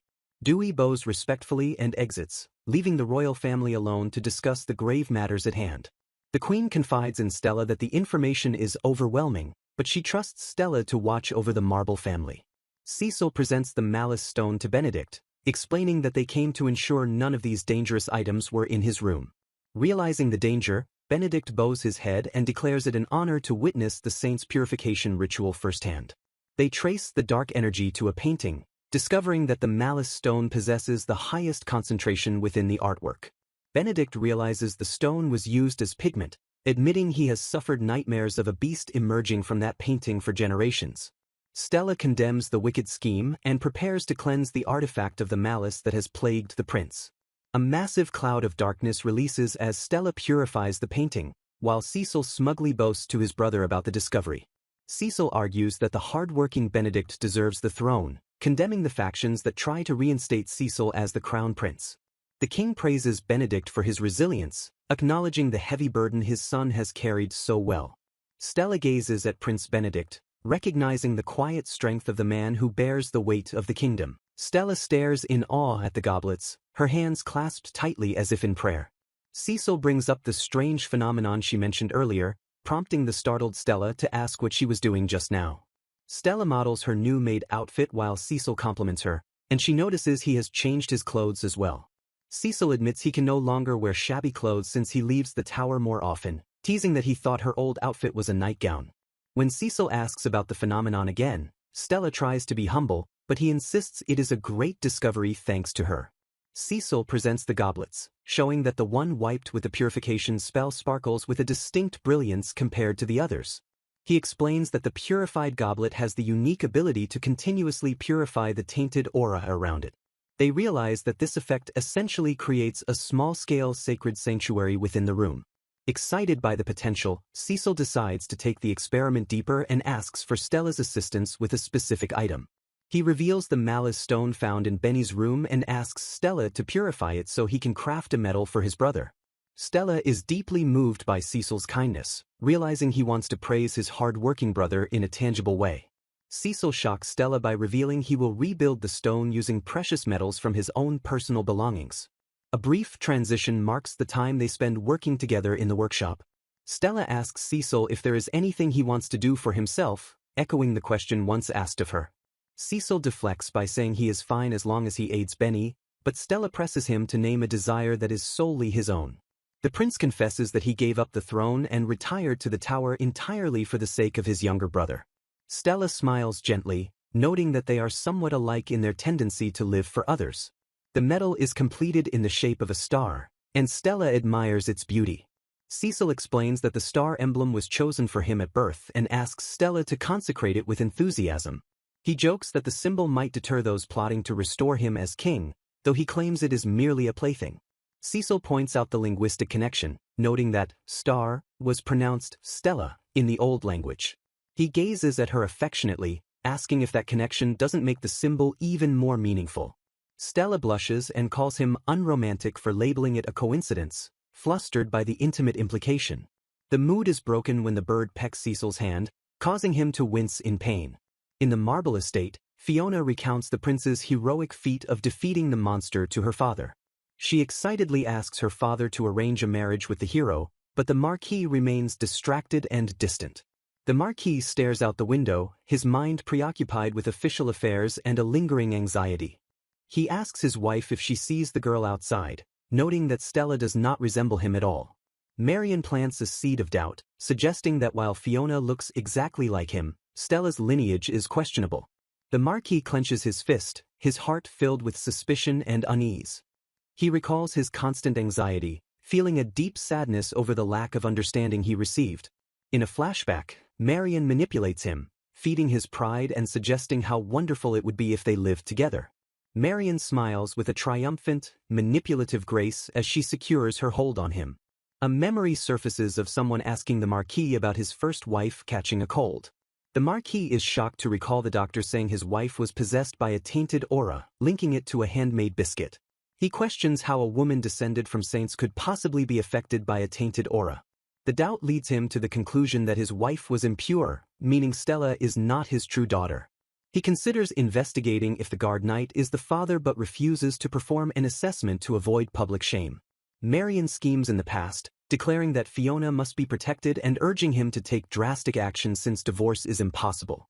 The Marquis reveals the dark truth, He followed Marian's instruction and placed a tainted aura stone in his wife's bedchamber to kill her. The Marquis confesses his dark assumption that if his wife were truly innocent, she would not have succumbed so easily to the severe taint he planted. Though she tried to put on a brave face for Stella, she weakened day by day until the Marquis's doubts solidified into cruel certainty as he staged the ceremony for Fiona. With the true heir pushed aside, Fiona was declared a quasi-saint to the delight of the scheming Marian. After burying his wife in secret and purging the household of loyal servants, the Marquis allowed his home to be completely overtaken by his new family. Believing he had finally obtained a true family, he remained blind to the manipulation as Marian began probing for information about the missing Stella. Marian slyly questions if he has found the girl, casting doubt by noting that even her own mother spoke only of trivialities. She manipulates him by suggesting Stella doesn't care about them, while pushing the narrative that Fiona is destined to marry Prince Cecil. When the Marquis hesitates, Marian coldly reminds him that Fiona cannot marry a second son from a fallen family like Alfred. Convinced by her words that he must search for Stella quickly for Alfred's sake, the Marquis listens as Marian suggests sending her to a convent. Marian pushes for a new dress to captivate the prince, while the Marquis internally resolves to at least make Fiona happy despite the chaos. A fleeting memory of a young Stella sitting alone under a parasol surfaces, revealing the lingering guilt buried deep in his heart. He admits to himself that he secretly hoped someone would love Stella on his behalf, unable to do so himself due to his frozen heart. Back in the present, Cecil suddenly senses a disturbance and reacts with lightning speed to a presence hurtling toward them. A strange cry rings out as a creature identified as Hoochie launches itself at the group, prompting a chaotic reaction. Cecil dodges the slime-like creature with a graceful slide, praising his own mental resilience in the face of the sudden attack. The prince introduces the bouncing slime as Hoochie, claiming credit for the name while the creature jumps around like a joyful dog. Cecil scolds his father for having an aura so strange and strong that it terrified the poor beast, accusing him of treating it like a monster. The king is comically offended by the accusation of being strange, while Stella watches the lively banter with a realized look. Stella observes the chaotic but warm interaction, realizing that this is the kind of family warmth she has longed for. She compares the scene to the old days, feeling a pang of longing for the connection she missed out on. Connecting the dots, Stella realizes her father turned away because his heart froze from suspicion, unable to trust her radiant mother. Determined to break the cycle of doubt, Stella steps forward and boldly requests permission to prove her mother's innocence herself. She declares her decision to undergo the blood assessment, ready to face the truth and clear her mother's name once and for all. The queen expresses surprise that the two were not already engaged, holding her teacup with an elegant air. Cecil confirms the misunderstanding with a smile, while Stella clarifies that she previously thought she was destined for the convent like Sister Mary. The atmosphere shifts as the discussion turns to the official decision regarding Stella's future partner. Stella confirms her resolve to uncover the truth and undergo the evaluation, having thought through her answer carefully. The queen advises that a wider world suits Stella and promises royal support to secure her position against the bleak future of the Marble family. She explains that the switch involving the Marquis could become a diplomatic issue, so the kingdom must show goodwill by backing Stella. The queen declares that they will move straight to the engagement with Cecil, and Stella agrees while silently planning to withdraw later. The king bluntly announces the engagement to Cecil, causing Stella to freeze in shock at the sudden proclamation. Stella panics and tries to argue that the prince has the right to choose, but the king merely repeats the engagement order. While the king considers the matter settled, Cecil casually accepts the proposal while snacking, seeing no need for further explanation. Stella frantically tries to refuse, shouting that she is not worthy of His Highness, while Cecil looks on calmly. Cecil interrupts her self-deprecation, claiming he lived a truly awful and lazy life before she appeared. He explains that the engagement is the perfect solution for his physical need for purification and her need for support.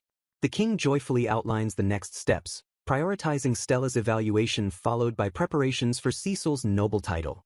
He plots to make Marquis Marble panic by establishing Cecil's household, using the confusion to investigate while hinting at the saintess's existence.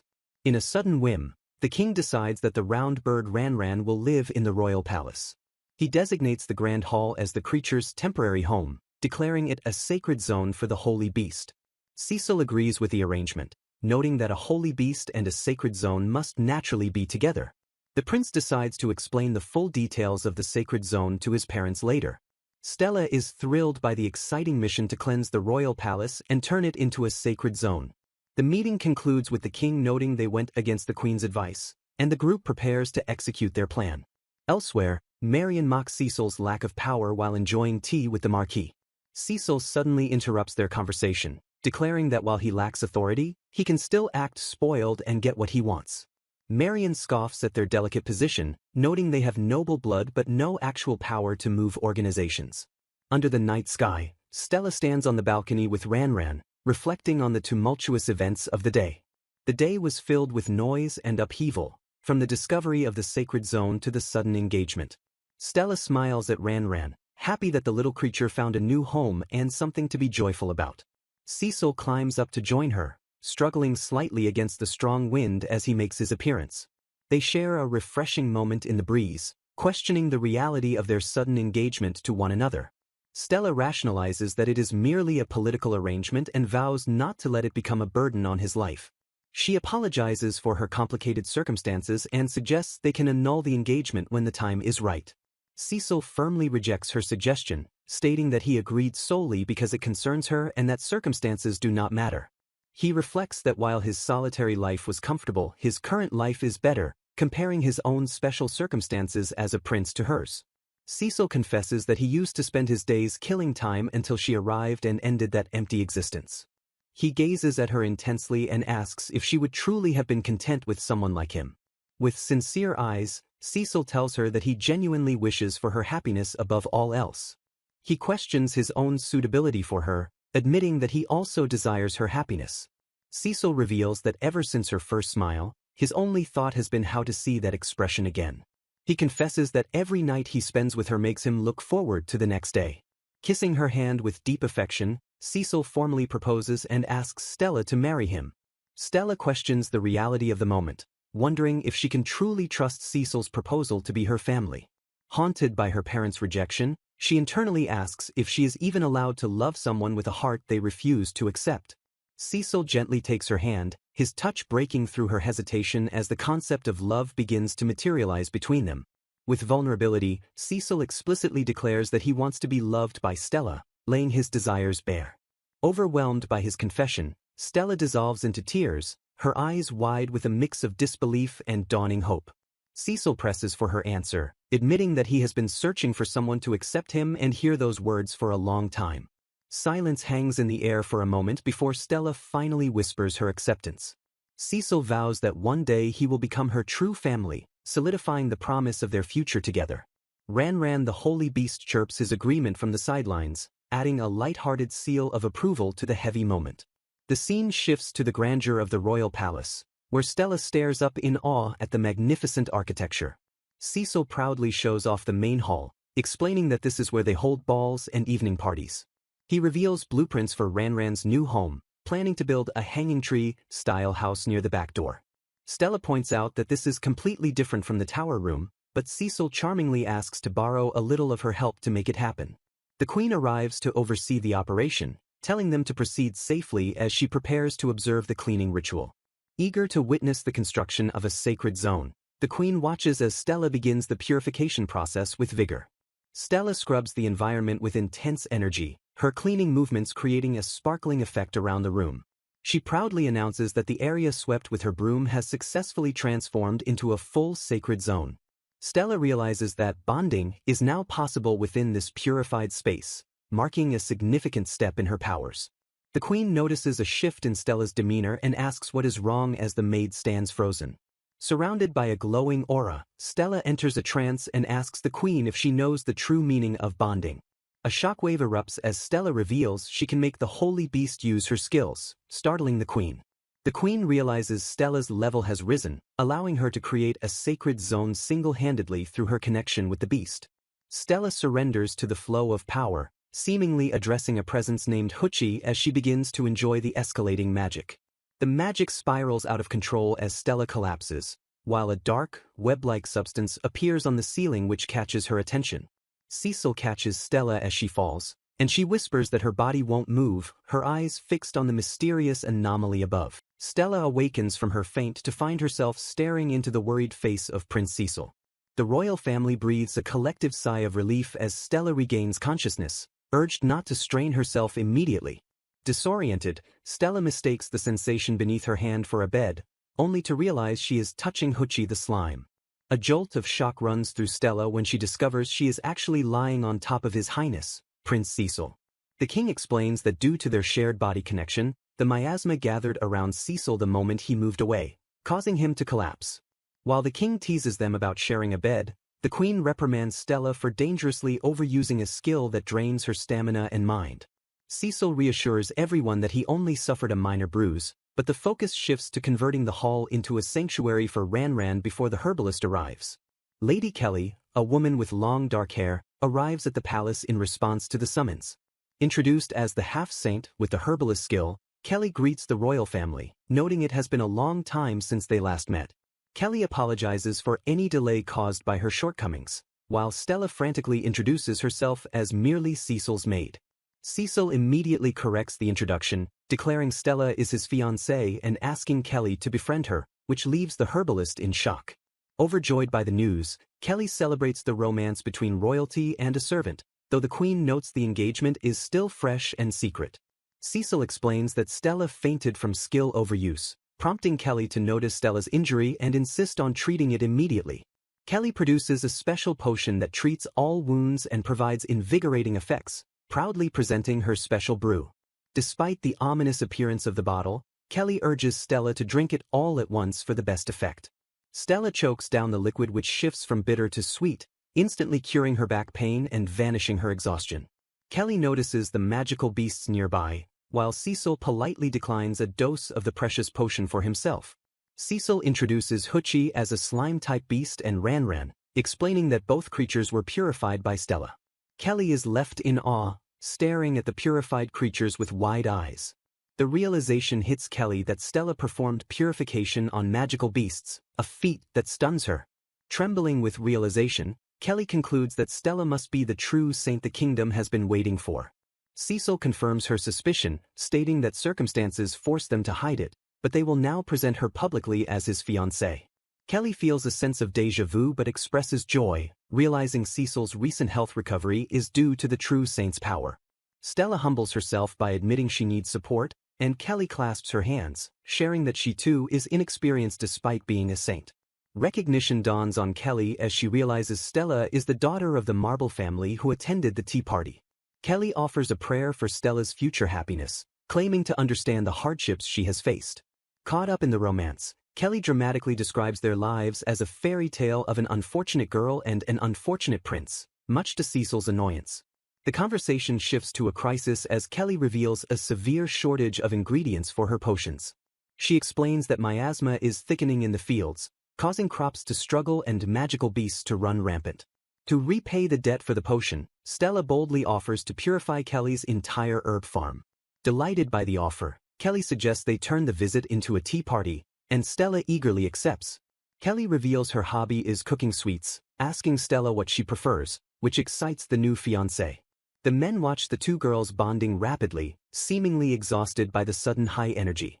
Cecil intervenes, warning that public purification causes a commotion, and suggests an alternative plan to honor Stella's wish. He proposes creating an herb garden inside the royal palace instead of traveling to the farm.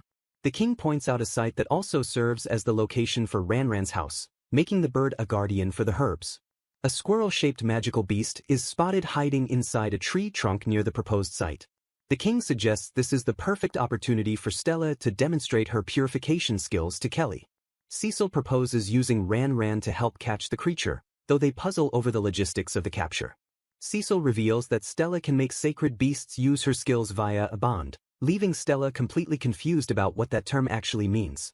Cecil attempts to initiate the capture plan by shouting "Bond," but the giant bird Ran remains confused by the vague command.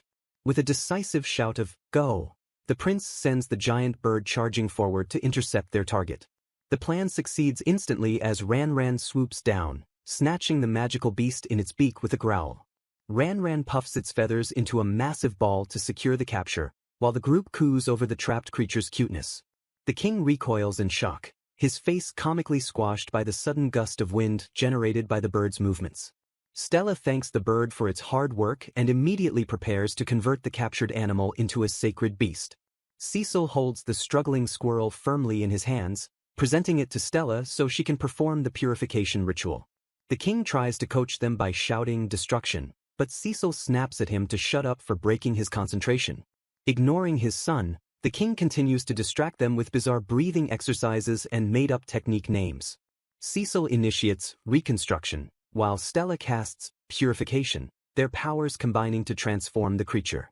The process completes successfully, revealing a fluffy, adorable squirrel that has been reborn as a sacred beast. Kelly watches in terrified awe, stunned that a monster was so easily converted into a holy entity. The herbalist realizes that Cecil's taming talent perfectly complements Stella's purification power, creating a miraculous synergy. Kelly takes charge to issue the next instructions, while the group wonders if the queen herself possesses saintly qualities. The group moves to the designated site where they plan to construct the new royal herb farm. Stella gets to work immediately, tilling the soil and casting a spell to clean and purify the weed-infested ground. To her astonishment, the magic works too well, causing every single weed in the vicinity to vanish instantly. Stella stares at her empty hand in confusion, shocked by the overwhelming potency of her own purification magic. Cecil jokes about not being purified himself, while Stella remains baffled by how far her magic reached to remove the weeds. The ladies observe the prince walking away, noting with sadness that he still views himself as trash despite his power. Stella vows to Kelly that she will ensure His Highness finds happiness, and Kelly entrusts the boy to her care. Kelly gushes with excitement, loudly declaring that this relationship is the definition of true romantic love. Cecil teases Stella by asking if it really isn't love, causing her to panic and vehemently deny any romantic feelings. The women laugh as Stella's face turns bright red, her bashful reaction giving away her true emotions. The king suddenly appears holding farm tools, proud of having plowed the field himself despite his royal status. Cecil dismisses his father's efforts with a sharp smile, noting that his skill already settled the matter without the king's help. Ignoring the snark, the king calls out to the squirrel he named Marin, referring to himself as Grandpa. Marin ignores the king and jumps onto Kelly, nuzzling her while the king watches with jealousy. While the king sulks in the background, Cecil sits with Stella for a short break, asking if she is tired. Cecil points to a nearby tree, reminiscing about how he used to climb it as a child to try and escape into town. He reveals he found a secret channel for royals but eventually took a different route, recalling it as a fun adventure. Looking out at the city, Cecil promises that next time they will go on a secret date, leaving Stella blushing in anticipation. While working in the fields, Stella is interrupted by a messenger summoning her to an urgent meeting. The king commands Stella to change her clothes immediately and report to the affairs office for an important discussion. Stella trembles with anxiety, terrified by the sudden and serious nature of the summons. Cecil explains that the meeting concerns the assessment, as the skill holder can be summoned quickly to evaluate her. While Stella changes into an old dress, Cecil mentions his father's intimidation skill, noting how scary the king can be when serious. Cecil apologizes for the state of her dress, but Stella insists she loves it, prompting him to promise a new one soon. Stella happily imagines a new dress of a similar design, and Cecil warmly promises to remember her preference.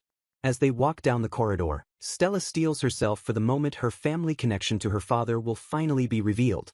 She gulps nervously, prompting a concerned Cecil to ask if she is feeling all right. Stella reassures him that she is mentally prepared and tells him not to worry about her. Cecil looks her in the eyes and vows that whatever the truth may be, he will stay by her side. He offers to escort her properly, calling her "my lady," to help calm her nerves. Stella realizes he is acting this way specifically to cheer her up and ease her tension. Cecil worries he made a mistake, asking if he did something wrong, but Stella smiles at his clumsiness. She happily accepts his arm, chuckling as she agrees to let him escort her. The couple arrives at the entrance of the affairs office, ready to face what lies ahead. Inside, they are introduced to Dewey, the young man who possesses the assessment skill. Dewey greets them politely, expressing his hope that they will get along well. Stella stares at him in surprise, realizing she recognizes his face from somewhere before. Dewey recognizes her as the beautiful girl he saw previously and wonders if she is indeed the saint. He expresses relief to see that Cecil's condition has improved significantly since they last met. Cecil smiles at his old friend, but Dewey notes that the mood in the room seems slightly off. Dewey reveals that he and Cecil were childhood friends who got into plenty of mischief before the miasma separated them. Cecil vouches for Dewey's character, telling Stella that he is an honest man who never lies. Dewey confirms this, stating he takes pride in his skill and is naturally incapable of telling lies. He explains that this is a personal examination for Stella and swears on his parents' eyes to keep the results secret. The room falls silent, filled only by the sound of heartbeats as Dewey asks if Stella is ready. Stella stares back with determination and gives her consent for the assessment to begin. Dewey activates his skill, confirming to Cecil that he is commencing the scan. His eyes undergo a transformation, manifesting the concentric circles characteristic of the assessment skill. Dewey focuses his magical gaze intensely, scanning Stella's entire being with his power. He looks down at her feet and declares that he understands the situation. Cecil explodes in anger when Dewey reveals Stella's foot size is 9.5 inches, shouting that measurements were not part of the deal. Stella blushes in embarrassment while Cecil scolds Dewey for voicing such private details out loud. Cecil threatens to smash Dewey's head until he forgets the information, showing zero mercy for the breach of privacy. Dewey claims he was joking but immediately guesses her ring size is a 7, shocking Cecil even further. Dewey shifts to a serious analysis, identifying the spirits attached to Stella and confirming her purification skill. Stella is amazed he can see the spirits, and Dewey congratulates her on her engagement to Cecil. Dewey touches his chin thoughtfully, confirming that the inspection eye is indeed the real deal. The chapter concludes with a close-up of Dewey's face as he prepares to deliver his final verdict.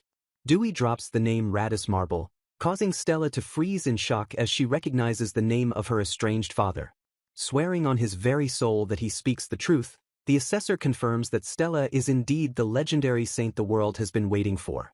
The revelation leaves Stella trembling, her mind reeling as she struggles to process the undeniable connection to her father.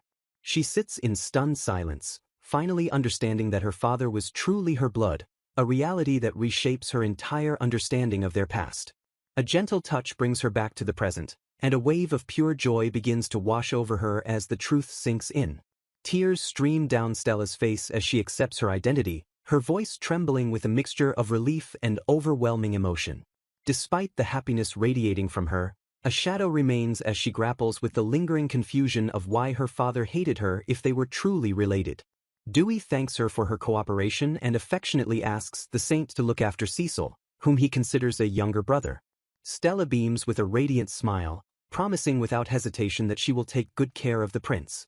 The group settles into a comfortable silence in the office, the heavy tension of the assessment finally dissipating into the air. Cecil stretches lazily after a nap and immediately shifts into duty mode, playfully agreeing to escort Stella to her room like a proper knight. Stella boldly requests to take a walk in the city with the prince, prompting the king to unexpectedly agree to the excursion. The king points out the paradox of a secret outing, noting that announcing it to everyone defeats the entire purpose of sneaking out. He warns that informing the guards would only cause unnecessary worry, suggesting they keep the operation as low profile as possible. Compromising on safety, the king decides to send a light guard detail to accompany them from a distance to ensure their protection. As they walk down the quiet corridor, Cecil breaks the silence by calling out to Stella, drawing her attention. He remarks that she has finally shown him a genuine expression, noting that her features seem to have softened and changed since they first met. Stella touches her face in confusion, completely unsure of what he means by her expression or how she has changed. Cecil laughs heartily and tells her that a smile suits her best, declaring that happiness is her true look. They arrive at her guest room and Cecil bids her goodnight, urging her to take her time and rest well after the day's events. Stella steps into the luxurious room, her eyes immediately drawn to a beautiful vase of flowers resting on the table by the window.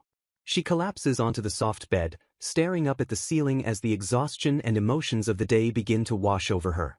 A moment of pure stillness envelopes the room, allowing Stella to breathe and exist in the quiet comfort of her new reality. The world suddenly seems vibrant and different to her, filled with love and beauty she had never noticed in the ceiling or flowers before. She realizes that the beauty was always there, but she simply lacked the courage to accept the world's warmth until now. Resolving to move forward, the narrative shifts to the next day as Stella finds herself being dressed in a very unexpected outfit. Cecil asks if she is comfortable, revealing that he has dressed her in his old commoner clothes for their secret outing. Stella stretches her limbs and admits that the loose pants are surprisingly comfortable compared to her usual stiff dresses. Panic suddenly sets in as she realizes the absurdity of the situation, shouting to ask why she has to cross-dress just to visit the city.